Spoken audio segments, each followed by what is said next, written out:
Hello everyone, welcome to my YouTube channel.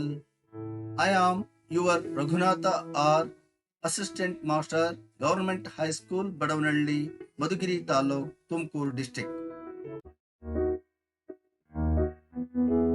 Dear students, do you know the development of the country depends upon the development of the industries, available of natural resources, and knowledge of the people of the country.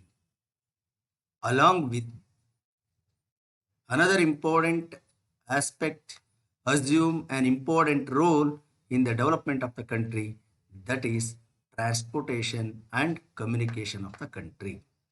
So today we are going to discuss about Indian transport and communication, the chapter 9th of the geography of class 10th. Yes, students, in this chapter we are going to learn about meaning and importance of transport, modes of transport in India. In the modes of transport, the land transports and their types, water transports and their types, air transport and their types. Along with the mode of transport, we are discuss about communication, the meaning of communication, the importance of communication, and the types of communication. Dear students, do you know the meaning of transports? Movements of goods, services, and passengers from one place to another place is called transport. Goods, services, and the people or passengers carry from one place to another is called transport. Transport provides the utility of place and time. It increases the value of place and time, and also it links production, distribution, exchange, and all other related activities. Dear students, do you know transports links basic economic activities? Basic economic activities like production, distribution, exchange, ಉತ್ಪಾದನೆ, ವಿತರಣೆ, ಹಂಚಿಕೆ ಇವೆಲ್ಲ ಏನಿದಾವೆ ಇವೆಲ್ಲ ನಡಿಬೇಕಪ್ಪ ಅಂತಂದ್ರೆ ಅಲ್ಲಿ ಈ ಒಂದು ಸಾರಿಗೆ ಅಂತಕ್ಕಂಥದ್ದು ಬಹಳ ಮಹತ್ವಪೂರ್ಣವಾಗಿರ್ತಕ್ಕಂಥ ಪಾತ್ರವನ್ನು ವಹಿಸುತ್ತೆ. ನೋಡಿ, ಸಕ್ಕರೆ ಉತ್ಪಾದನೆ ಆಗ್ಬೇಕಪ್ಪ ಅಂತಂದ್ರೆ ರೈತನ ಹೊಲದಿಂದ ಕಬ್ಬನ್ನ ಸಕ್ಕರೆ ಕಾರ್ಖಾನೆಗೆ ಸಾಗಿಸ್ಬೇಕು. ಸೊ ಅಲ್ಲಿ ಕಬ್ಬು ಸಕ್ಕರೆಯಾಗಿ ಪರಿವರ್ತನೆ ಆಗುತ್ತೆ, ಪ್ರೊಡಕ್ಷನ್ ಆಗುತ್ತೆ. ನಂತರ ಅದನ್ನು ಡಿಸ್ಟ್ರಿಬ್ಯೂಷನ್ ಮಾಡಬೇಕು, ಮತ್ತೆ ಮಾರಾಟ ಮಾಡಬೇಕು. ಸೊ ಮಾರಾಟ ಮಾಡ್ತಕ್ಕಂಥ ಸ್ಥಳಕ್ಕೆ ಸಕ್ಕರೆಯನ್ನು ಸಾಗಿಸ್ಲಿಕ್ಕೆ ಟ್ರಾನ್ಸ್ಪೋರ್ಟೇಷನ್ ಬೇಕಾಗುತ್ತೆ. ಅಲ್ಲಿಂದ ನಮ್ಮ ಜನಗಳಿಗೆ ತಲುಪಬೇಕಪ್ಪ ಅಂತಂದ್ರು ಅದಕ್ಕೆ ಈ ಒಂದು ಸಾಗಣೆ ಅಂತಕ್ಕಂಥದ್ದು ಬಹು ಮುಖ್ಯವಾಗಿರ್ತಕ್ಕಂಥ ಪಾತ್ರವನ್ನು ವಹಿಸುತ್ತೆ. ಹೀಗಾಗಿ it links production, distribution, exchange and other economic activities. Dear students, now I am going to explain what is the importance of transport. ಈಗ ಸಾರಿಗೆಯ ಒಂದು ಮಹತ್ವ ಏನು, ಯಾಕಿದು ಅಷ್ಟೊಂದು ಇಂಪಾರ್ಟೆನ್ಸು, ಈಗ ಇದು ದೇಶದ ಒಂದು ಬೆನ್ನೆಲುಬಿನ ರೀತಿಯಲ್ಲಿ ಇದು ಸಹ ಕೆಲಸವನ್ನು ಮಾಡುತ್ತೆ ಅಂತಕ್ಕಂಥದ್ದನ್ನು ನಾವು ನೋಡೋದಾದ್ರೆ, transport plays an important role in the development of primary sector, secondary sector, and tertiary sector. You know, the whole Indian economy divided into three sectors: primary sector, secondary sector, and tertiary sector. All three sectors development depend upon the well developed transportation. So it helps to develop resources. The transport not only play an important role in the development of the economies, and also it helps to develop resources. ಸಂಪನ್ಮೂಲಗಳ ಅಭಿವೃದ್ಧಿಯಲ್ಲೂ ಇದು ಬಹುಮುಖ್ಯವಾಗಿರ್ತಕ್ಕಂಥ ಪಾತ್ರವನ್ನು ವಹಿಸುತ್ತೆ. And it provides employment. You know, the crores of people do the job in various means of transportation. So it provides employment. It helps to raises the income and standard of living of the people, and it gives jobs to the people, and also it helps to raise their income and the standard of living of the people.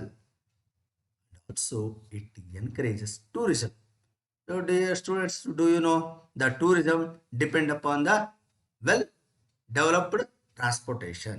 So ಹಾಗಾಗಿ it encourages tourism, it helps also defense.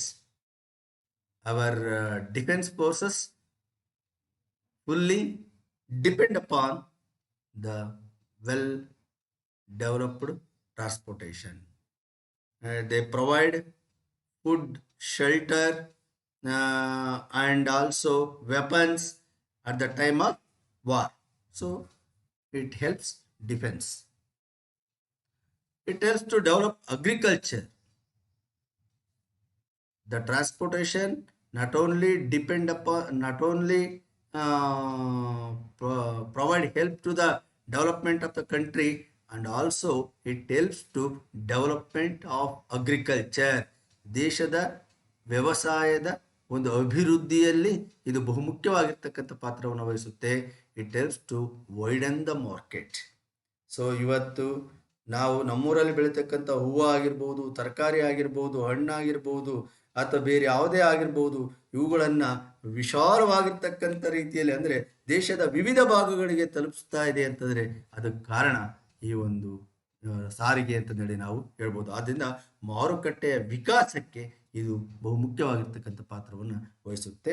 It increases the internal and external trade. The transportation assume an important role in the increases internal and external trade. ದೇಶದ ಒಳಗೆ ಮತ್ತು ದೇಶದ ಹೊರಗೆ ವ್ಯಾಪಾರದ ಅಭಿವೃದ್ಧಿ ಆಗಲಿಕ್ಕೆ ಇದು ಬಹುಮುಖ್ಯವಾಗಿರ್ತಕ್ಕಂಥ ಪಾತ್ರವನ್ನು ವಹಿಸುತ್ತೆ. Dear students, it is said that here the statement, if agriculture and industries are the body and the bones of the national organism, transport and communications are the nerves. ಇಲ್ಲೊಂದು ಮಾತಿದೆ, ವ್ಯವಸಾಯ ಮತ್ತು ಕೈಗಾರಿಕೆಗಳು ದೇಶದ ಈ ದೇಶವನ್ನು ಒಂದು ಬಾಡಿ ಅಂತ ಅಥವಾ ಒಂದು ವ್ಯಕ್ತಿಗೆ ನಾವು ಹೋಲಿಸಿದ್ರೆ ಅದರಲ್ಲಿ ಈ ದೇಹ ಮತ್ತು ಅಸ್ಥಿಪಂಜರಕ್ಕೆ ನಾವು ವ್ಯವಸಾಯ ಮತ್ತು ಕೈಗಾರಿಕೆಗಳನ್ನು ಹೋಲಿಕೆ ಮಾಡಬಹುದು. ವ್ಯವಸಾಯ ಮತ್ತು ಕೈಗಾರಿಕೆಗಳು ದೇಹ ಮತ್ತು ಅಸ್ಥಿಪಂಜರ ಇದ್ದರೆ ಸಾರಿಗೆ ಮತ್ತು ಸಂಪರ್ಕ ಅಂತಕ್ಕಂಥದ್ದು ಇವೆಲ್ಲವಕ್ಕೂ ರಕ್ತವನ್ನು ಪೂರೈಸುವ ರಕ್ತನಾಳಗಳಿದ್ದಂತೆ. ಆದ್ದರಿಂದ ರಕ್ತನಾಳಗಳು ದೇಹದಲ್ಲಿ ಎಷ್ಟು ಮುಖ್ಯವಾಗಿರ್ತಕ್ಕಂಥ ಪಾತ್ರವನ್ನು ವಹಿಸುತ್ತವೋ ದೇಶದ ಅಭಿವೃದ್ಧಿ ಅಂತಕ್ಕಂಥದ್ದು ಈ ಒಂದು ಸಾರಿಗೆಯನ್ನು ಅವಲಂಬಿಸಿದೆ. ಸೊ ಸಾರಿಗೆಯನ್ನು ಮರೆತು ನಾವು ಅಭಿವೃದ್ಧಿಯ ವಿಚಾರವನ್ನು ಮಾತಾಡ್ತೀವಿ ಅಂತಂದರೆ it is not an easy. It is very important in the development of the country. Students, do you know the mode of transport? The following chart help us to know about the different means of transport in India. ಭಾರತದಲ್ಲಿ ಯಾವ ರೀತಿಯಾಗಿರ್ತಕ್ಕಂಥದ್ದೊಂದು ಸಾರಿಗೆ ವ್ಯವಸ್ಥೆ ಇದೆ ಅಂತಕ್ಕಂಥದ್ದನ್ನು ಈ chart ನೋಡಿ ನಾವು ತಿಳ್ಕೊಬಹುದು. ಮೊದಲನೇದಾಗಿ ಲ್ಯಾಂಡ್ ಟ್ರಾನ್ಸ್ಪೋರ್ಟ್ ಇದೆ, ವಾಟರ್ ಟ್ರಾನ್ಸ್ಪೋರ್ಟ್ ಇದೆ, ಏರ್ವೇಸ್ ಇದೆ. ಸೊ ಲ್ಯಾಂಡ್ ಟ್ರಾನ್ಸ್ಪೋರ್ಟಲ್ಲಿ ಭಾಳ ಟೈಪ್ಸ್ ಯಾವ್ಯಾವಪ್ಪ ಅಂತ ರೋಡ್ಸು, ರೈಲ್ವೇಸು ಮತ್ತು ಪೈಪ್ಲೈನ್ಸ್. ಇನ್ನು ವಾಟರ್ ಟ್ರಾನ್ಸ್ಪೋರ್ಟಲ್ಲಿ ಇನ್ಲ್ಯಾಂಡ್ ವಾಟರ್ವೇಸು ಮತ್ತು ಓಷನ್ ವಾಟರ್ವೇಸ್. ಇನ್ಲ್ಯಾಂಡ್ ವಾಟರ್ವೇಸ್ ಅಂತಂದರೆ ಒಳನಾಡಿನ ಜಲ ಸಾರಿಗೆ. ಓಷನ್ ಟ್ರಾನ್ಸ್ಪೋರ್ಟ್ ಅಂತಂದರೆ ಸಮುದ್ರ ಜಲ ಸಾರಿಗೆ ಅಥವಾ ಸಾಗರ ಜಲ ಸಾರಿಗೆ. ಇನ್ನು ಏರ್ವೇಸ್ ಅಂತಂದರೆ ಅದು ವಿಮಾನ ಸಾರಿಗೆ ಅಥವಾ ವಾಯು ಸಾರಿಗೆ ಅಂತ ಕರಿತೀವಿ. ಇಲ್ಲಿ ನ್ಯಾಷನಲ್ ಏರ್ವೇಸು ಅಂದರೆ ರಾಷ್ಟ್ರೀಯ ವಾಯು ಸಾರಿಗೆ ಮತ್ತು ಇಂಟರ್ನ್ಯಾಷನಲ್ ಅಂತಾರಾಷ್ಟ್ರೀಯ ವಾಯು ಸಾರಿಗೆ ಅಂತಕ್ಕಂಥದ್ದನ್ನು ಎರಡು ವಿಧಗಳನ್ನು ನಾವು ಗುರುತಿಸ್ತೀವಿ. It is the mode of transport of India. Dear students, now I am going to explain about road transport of India. ಭಾರತದಲ್ಲಿ ಈ ಒಂದು ರಸ್ತೆ ಸಾರಿಗೆ ಅಂದರೆ ಏನು, ರಸ್ತೆ ಸಾರಿಗೆ ಇಂಪಾರ್ಟೆನ್ಸ್ ಅಂದ್ರೇನು ಅನ್ನೋದನ್ನು ನೋಡೋಣ. Roads are the most ancient and universal means of transport.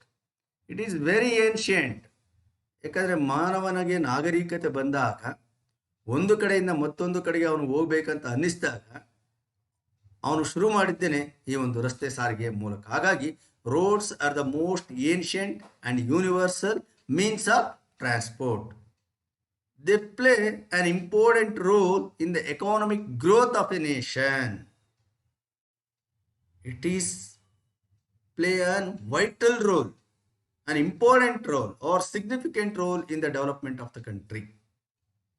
For the development of agriculture, village and industries, roads are essential.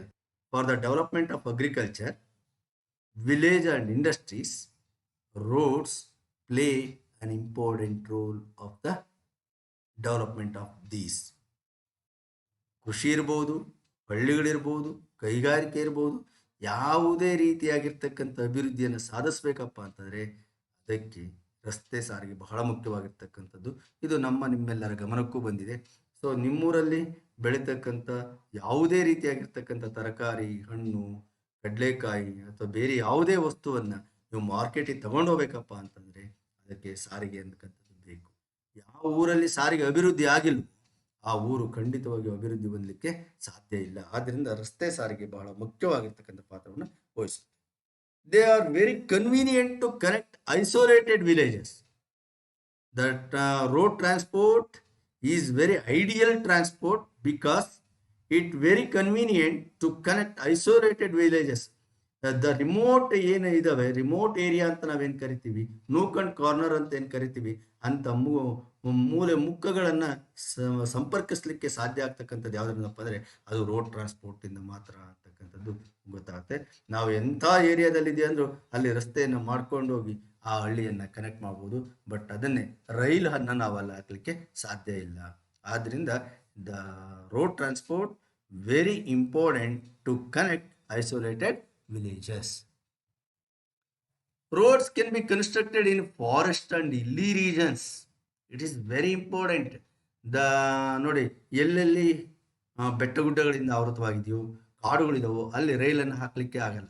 But ಅಂಥ ಜಾಗಗಳಲ್ಲಿ ರೋಡ್ಸ್ ಆರ್ ಈಸಿಲಿ ಕನ್ಸ್ಟ್ರಕ್ಟೆಡ್. ಅಲ್ಲಿ ಸುಲಭವಾಗಿ ನಾವು ರಸ್ತೆಗಳನ್ನು ನಿರ್ಮಾಣ ಮಾಡ್ಬೋದು. ಆದ್ದರಿಂದ it reaches hilly regions, forest areas easily. They connect remote places with the towns and cities. The roads connect remote nook and corner areas ಅಂತ ನಾವೇನು ಕರಿತೀವಿ ಅಂತ ಮೂಲೆ ಇರ್ತಕ್ಕಂಥ ಅಥವಾ ರಿಮೋಟ್ ಪ್ಲೇಸಲ್ಲಿ ಏನಿದಾವೆ ಅಂಥ ಹಳ್ಳಿಗಳನ್ನು ನಗರಗಳೊಂದಿಗೆ ಬೇರೆ ನಗರಗಳೊಂದಿಗೆ ಸಂಪರ್ಕಿಸಲಿಕ್ಕೆ ಇವು ಕಾರಣೀಭೂತ ಆಗ್ತವೆ. They provide door-to-door services. The roads transport provide door to door services. ಮನೆ ಬಾಗಿಲಿಂದ ಬಾಗಿಲಿಗೆ ಸರ್ವಿಸನ್ನು, ಸೇವೆಯನ್ನು ಕೊಡಲಿಕ್ಕೆ ಇದು ಹೆಲ್ಪ್ ಆಗಿದೆ. ಸೊ ಇದ್ರ ಬಗ್ಗೆ ನಮಗೆಲ್ಲ ಅರಿವು ಬಂದಿದೆ. ಇವತ್ತು ನಾವು ಮನೆಯಲ್ಲೇ ಕೂತ್ಕೊಂಡು ನಮಗೆ ಬೇಕಾಗಿರ್ತಕ್ಕಂಥ ವಸ್ತುಗಳನ್ನು ಇವತ್ತು ನಾವು ಮನೆ ಬಾಗಿಲಿಗೆ ತರಿಸ್ಕೊಳ್ತಾ ಇದ್ದೀವಿ. They feeders to railways, seaports and airports. Roads feeders to railways. ಇವತ್ತು ರೈಲು ಇಲಾಖೆಯ ಅಭಿವೃದ್ಧಿ ಅಥವಾ ರೈಲ್ವೆಯ ಅಭಿವೃದ್ಧಿ ಅಂತಕ್ಕಂಥದ್ದು ರಸ್ತೆ ಸಾರಿಗೆಯನ್ನು ಅವಲಂಬಿಸಿದೆ ಅಂತ ಹೇಳಲಿಕ್ಕೆ ತಪ್ಪಾಗಲಿಕ್ಕಿಲ್ಲ. ಯಾಕಂದರೆ ರೈಲ್ವೆಯ ಎಲ್ಲೆಲ್ಲಿ ರೈಲ್ವೆ ಸ್ಟೇಷನ್ಗಳಿದಾವೋ ಅಲ್ಲಿಗೆ ಪ್ಯಾಸೆಂಜರ್ಸನ್ನು, ಸರಕುಗಳನ್ನು ಸಾಗಿಸ್ಲಿಕ್ಕೆ ರಸ್ತೆ ಸಾರಿಗೆ ಅಂತಕ್ಕಂಥದ್ದು ಬೇಕು. ಅದೇ ರೀತಿ ಹಡಗುಕಟ್ಟೆಗಳನ್ನು ಮತ್ತು ವಿಮಾನ ನಿಲ್ದಾಣಗಳನ್ನು ಸಂಪರ್ಕಿಸಲಿಕ್ಕೆ ರಸ್ತೆಗಳು ಬಹುಮುಖ್ಯವಾಗಿರ್ತಕ್ಕಂಥ ಪಾತ್ರವನ್ನು ವಹಿಸ್ತವೆ. They play an important role in the tourism, trade and commerce. ದೇಶದ ಪ್ರವಾಸೋದ್ಯಮ, ವ್ಯಾಪಾರ, ವಾಣಿಜ್ಯ depend upon the transportation. They create employment opportunity. ಇವತ್ತು ರೈಲು ಇರ್ಬೋದು, ವಿಮಾನ ಇರ್ಬೋದು, ರಸ್ತೆ ಸಾರಿಗೆ ಇರ್ಬೋದು, ಕೋಟಿ ಕೋಟಿ ಜನಕ್ಕೆ ಉದ್ಯೋಗ ಅವಕಾಶಗಳನ್ನು ಇದು ಸೃಷ್ಟಿ ಮಾಡಿದೆ. So they create employment opportunities. They are most useful for defense. Once again, it's very useful for defense of the country. ದೇಶದ ರಕ್ಷಣೆಯಲ್ಲಿಯೂ ಇದು ಬಹುಮುಖ್ಯವಾಗಿರ್ತಕ್ಕಂಥ ಪಾತ್ರವನ್ನು ವಹಿಸುತ್ತೆ. ಈ ವಿಚಾರವಾಗಿ ನಾವು ನೋಡಿದಾಗ ಇತ್ತೀಚೆಗೆ ಬಾರ್ಡರ್ ರೋಡ್ಸನ್ನು ಜಾಸ್ತಿ ಡೆವಲಪ್ ಮಾಡ್ತಾ ಇದೆ.